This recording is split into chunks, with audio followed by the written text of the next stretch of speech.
Saudara-saudara yang terkasih dalam Tuhan Yesus Kristus, renungan harian kita pada hari ini diambil dari Bilangan pasal yang ke-22 ayat 2 sampai yang ke-20. Berubah demi upah.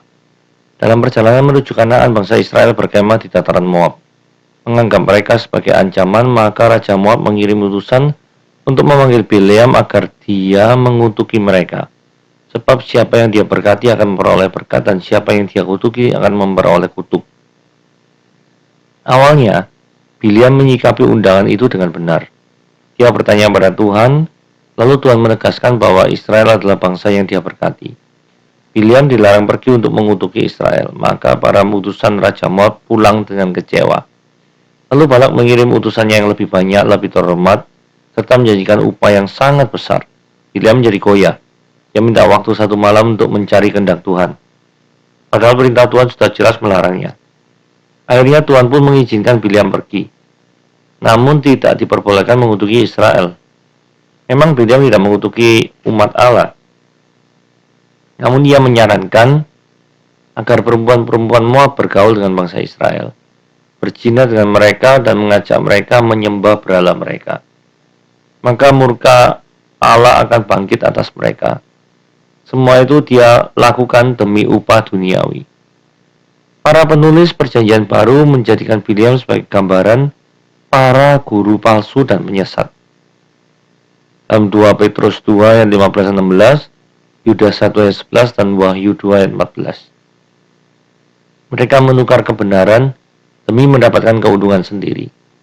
Janganlah kita serupa Bileam. Kiranya kita setia terhadap kebenaran yang telah Allah nyatakan dengan sangat jelas bagi kita. Oke, mari kita membacanya ya. Bilangan pasal yang ke-22 ayat 2-20. Balak bin Zippor melihat segala yang dilakukan Israel pada orang Amori. Maka sangat gentarlah orang Moab terhadap bangsa itu karena jumlahnya yang banyak. Lalu muak dan takutlah orang Moab karena orang Israel. Lalu berkatalah orang Moab pada para tua-tua Midian, tentu saja laskar besar itu akan membabat habis segala sesuatu yang di sekeliling kita, seperti lembu membabat habis tumbuh-tumbuhan hijau di padang. Adapun pada waktu itu Balak bin Zippor menjadi Raja Moab. Raja ini mengirim utusan pada Bileam bin Beor ke Petor yang di tepi sungai Efrat, di negeri teman-teman sebangsanya, untuk memanggil dia dengan pesan, ketahuilah ada suatu bangsa keluar dari Mesir, sungguh sampai tertutup permukaan bumi olehnya, dan mereka sedang berkemah di depanku. Karena itu datanglah dan kutuk bangsa itu bagiku, sebab mereka lebih kuat daripadaku. Mungkin aku sanggup mengalahkannya dan menghalaunya dari negeri ini, sebab aku tahu siapa yang kau berkati dia memperoleh berkat, dan siapa yang kau kutuk dia akan kena kutuk. Lalu berangkatlah para tua-tua Moab dan para tua-tua Midian dengan membawa di tangannya upah penenung. Setelah mereka sampai pada Bileam, disampaikannya lah pesan Balak. Lalu berkatalah Bileam kepada mereka, bermalamlah di sini pada malam ini, maka aku akan memberikan jawab kepadamu sesuai dengan apa yang ada difirmankan Tuhan kepadaku. Maka tinggallah pemuka-pemuka Moab itu pada Bileam. Kemudian datanglah Allah kepada Bileam serta berfirman, siapakah orang-orang yang bersama-sama dengan engkau itu? Dan berkatalah Bileam kepada Allah, Balak bin Zippor, Raja Moab, mengutus orang padaku dengan pesan, ketahuilah ada bangsa yang keluar dari Mesir, dan permukaan bumi tertutup olehnya. Karena itu datanglah, serapalah mereka bagiku. Mungkin aku akan sanggup berperang melawan mereka dan menghalau mereka. Lalu berfirmanlah Allah kepada Bileam, janganlah engkau pergi bersama-sama dengan mereka, janganlah engkau mengutuk bangsa itu, sebab mereka telah diberkati. Bangunlah Bileam pada waktu pagi, lalu berkata pada pemuka-pemuka Balak, pulanglah ke negerimu, sebab Tuhan tidak mengizinkan aku pergi bersama-sama dengan kamu. Lalu berangkatlah pemuka-pemuka Moab itu, dan setelah mereka sampai kepada Balak, berkatalah mereka, Bileam menolak datang bersama-sama dengan kami. Tetapi Balak mengutus pula pemuka-pemukanya lebih banyak dan lebih terhormat daripada yang pertama. Setelah mereka sampai pada Bileam, Berkatalah mereka kepadanya, beginilah kata Balak bin Sipor, janganlah biarkan dirimu terhalang-halang untuk datang kepadaku, sebab aku akan memberi upah yang sangat banyak, dan apapun yang kau minta daripadaku, aku akan mengabulkannya. Datanglah dan serapalah bangsa itu bagiku. Tapi Bileam menjawab kepada pegawai-pegawai Balak, sekalipun Balak memberikan kepadaku emas dan perak seistana penuh, aku tidak akan sanggup berbuat sesuatu yang kecil atau yang besar yang melanggar titah Tuhan Allahku. Oleh sebab itu, baiklah kamu tinggal di sini pada malam ini, supaya aku tahu apakah pula yang difirmankan Tuhan kepadaku. Datanglah Allah kepada Bileam pada waktu malam, serta berfirman kepadanya,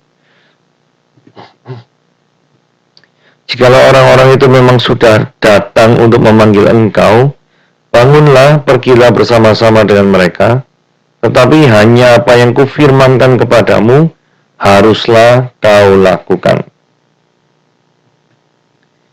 Nah, di sini kita lihat kebesaran bangsa Israel. Karena Balak bin Sipor, orang Moab ini takut sama orang Israel, yang bisa mengalahkan bangsa Amori yang lumayan gede lah. Nah, kita lihat ya, Israel dari bangsa yang terjajah, yang selama 400-an tahun di Mesir, menjadi bangsa yang sangat ditakuti oleh orang Moab.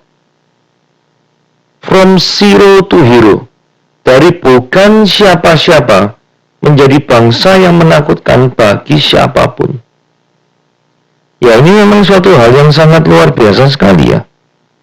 Karena dari suatu bangsa yang tidak memiliki apapun, bahkan diperbudak oleh bangsa Mesir, tetapi karena kasih karunia Tuhan yang luar biasa, memampukan mereka untuk menjadi bangsa yang besar.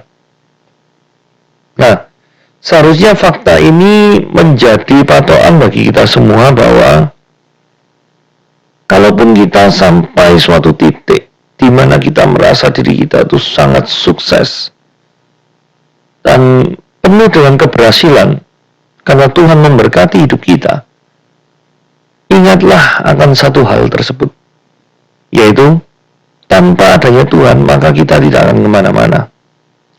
Jadi kita harus melibatkan Tuhan dalam segala perkara, termasuk dalam kesuksesan kehidupan kita. Berita ini sampai ke raja tentang ketakutan orang-orang Moab ini ya. Lalu berkatalah kok Moab, tua-tua Midian ini ngomong, tentu saja laskar besar itu akan membabat habis segala sesuatu di sekeliling kita seperti lembu membabat habis tumbuh-tumbuhan hijau di padang. Adapun pada waktu itu Balak bin Sipor menjadi raja Moab. Pada waktu melihat kondisi bangsanya yang terancam, apa yang dilakukan oleh Balak dan Sipor? Nah, ini kalau misalkan diilustrasikan dengan kehidupan sehari-hari adalah, jikalau organisasi itu terancam, apa yang Anda lakukan sebagai seorang pemimpin? Apakah mencari kambing hitam atau justru mencari solusi? Nah, yang dilakukan oleh Balak bin Sipor itu sebenarnya dari sudut pandang dia, itu mencari solusi. Tetapi seharusnya ketika permasalahan datang, kita harus datang dulu kepada Tuhan. Bukan datang kepada sesuatu yang dapat kita andalkan seperti uang atau kekayaan, kekuasaan. Karena tidak selamanya hal itu bisa menolong kita memang. Nah, raja ini memiliki maksud jahat ya. Karena dia kenal sama yang namanya Bileam. Bileam ini rupanya adalah nabi Tuhan. Karena raja ini sampai bilang gini, siapa yang kau berkati, dia beroleh berkat. Siapa yang kau kutuk, dia kena kutuk. Berarti kalau dilihat model seperti ini, Bileam itu memiliki pangkat gitu ya.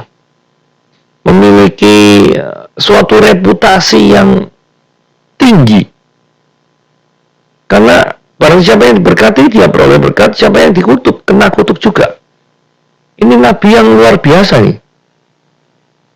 Nah, rupanya para tua-tua Moab itu pengen menyogok daripada Bileam. Nah, ini hati-hati ya.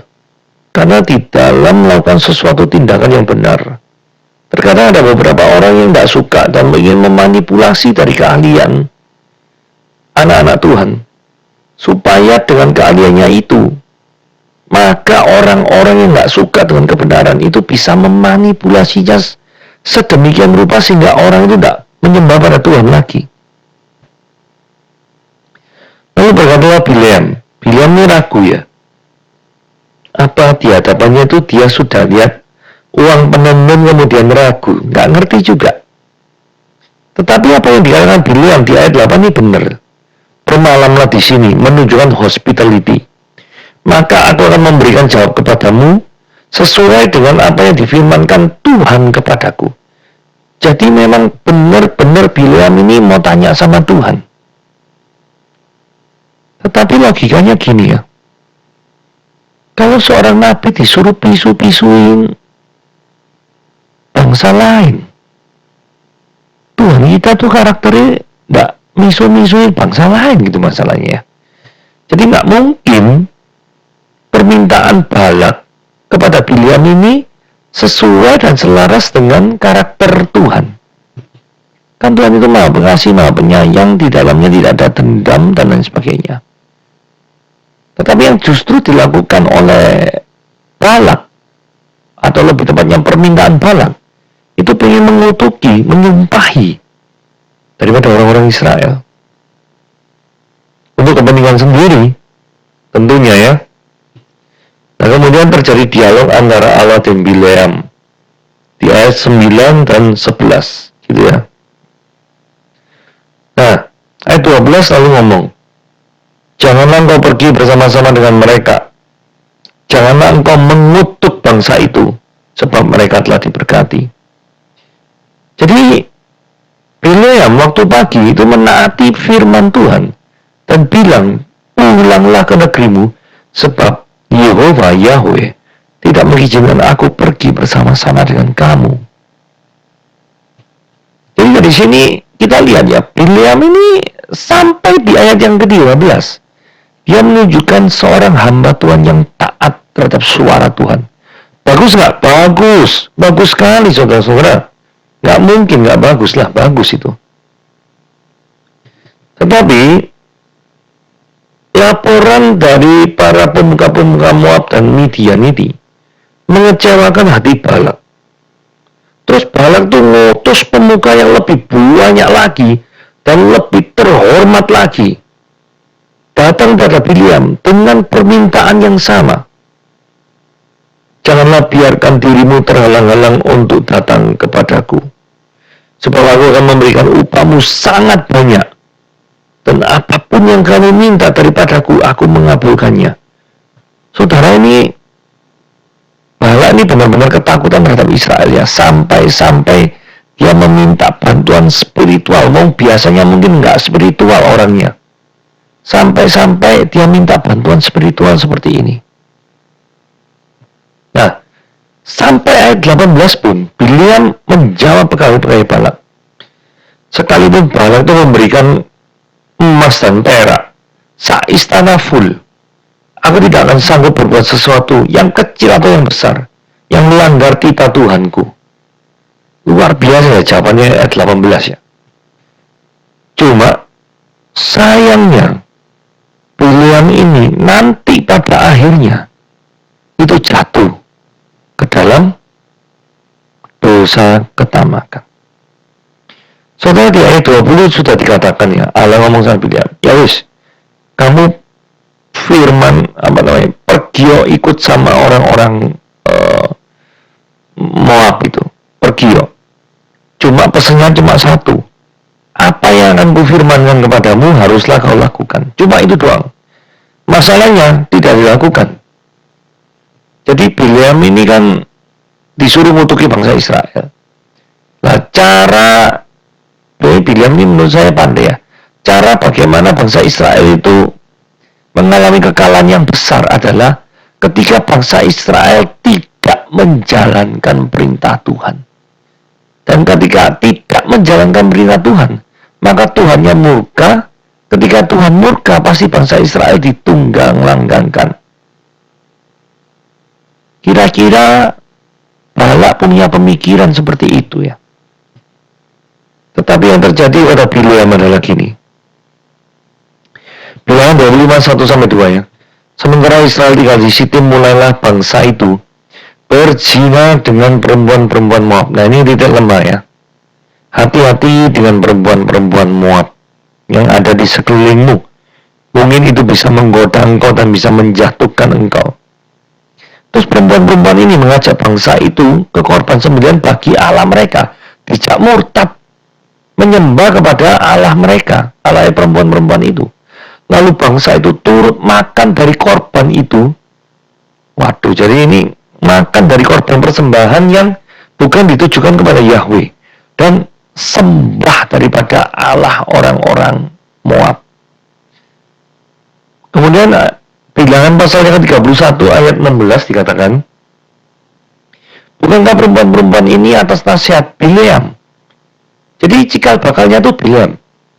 Jadi sebab orang-orang Israel berubah setia dalam hal peor, sehingga tulah turun ke atas umat Tuhan. Saudara, segala ketamakanmu tidak memberikan dampak apapun yang positif bagi lingkungan sekitar. Yang ada adalah kamu hanya memperkaya dirimu sendiri, itu ya.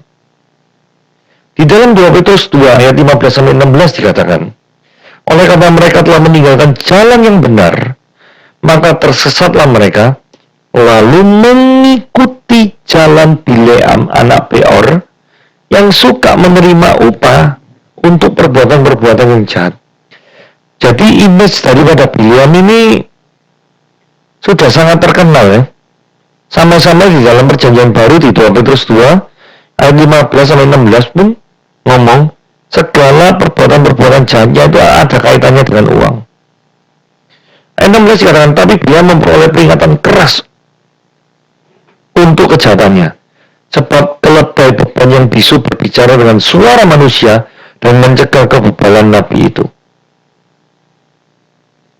Di dalam Yudas pasal 1 ayat 11 juga dikatakan, celakalah mereka, karena mereka mengikuti jalan yang ditempuh Kain. Oleh karena mereka, oleh sebab upah menceburkan diri ke dalam kesesatan Bileam. Saudara, Bileam disebut lagi sebagai nabi yang sesat. Wahyu 2:14, tetapi aku mempunyai beberapa keberatan terhadap engkau. Di antaramu ada beberapa orang yang menganut ajaran Bileam. Maksudnya apa yang menganut ajaran Bileam? Ya berarti dia itu mendasarkan filsafat kehidupannya itu kepada hedonisme, menikmati. Karena untuk menikmati sesuatu itu butuh uang. Nah, karena butuh uang, dia mungkin berbuat curang. Nah, ini bahaya. Yang memberikan nasihat kepada Balak untuk menyesatkan orang Israel, supaya mereka makan persembahan berhala dan berbuat zina. Jadi dosanya daripada bangsa Israel itu berbuat zina, main perempuan, Tuhannya murka, dihabiskan. Jadi itulah rencana daripada Balak. Saudara yang terkasih dalam Tuhan Yesus Kristus, jangan biarkan gadget menguasai kehidupan kita. Tapi biarlah melalui peralatan-peralatan elektronik, kita bisa semakin memuliakan Tuhan. Oke, renungan kita pada hari ini sampai di sini. Tuhan Yesus memberkati.